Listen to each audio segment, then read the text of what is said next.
આપણે દર પૂનમની અને દર અમાવાસાની આપણા બાબર સજ્જન દળ બંધ રાખશું, સ્વેચ્છાએ બંધ રાખશું. કોઈ જગ્યાએ ખુલ્લું હશે તો નિયમ મુજબની કાર્યવાહી થશે, નગરપાલિકા કરશે. બીજું આ અમાવાસાથી જ આ નિયમ આપણા ગામમાં લાગુ પડે. નગરપાલિકા દ્વારા આવતીકાલે વિધિવતાનું કાગળ જે નિયમ મુજબ લખાતું હશે એની જાહેરાત નગરપાલિકા આવતીકાલે કરી લે છે. એટલે આપણે બધાને વિનંતી કે આપણે આ 2 દિવસની પાકી બધા સ્વેચ્છાએ પાળી કે અમાવાસ્યા ભૂલી છે તો નગરપાલિકા દંડ આલશે.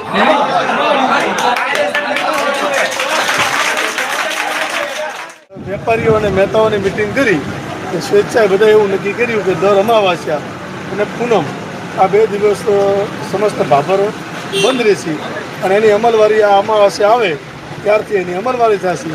એટલે મારી નગરજનોને આજુબાજુથી ગામડામાંથી ભાભરમાં ખરીદી કરવા આવતા એવા તમામ ખરીદીવાળા લોકોને અને ભાભરના વેપારીઓને વિનંતી કે આ જે નિર્ણય લીધો છે એની અંદર બધા સાથ સહકાર આપે અને આપણા ગામને સુખી અને સંપન્ન રાખે એવી વિનંતી.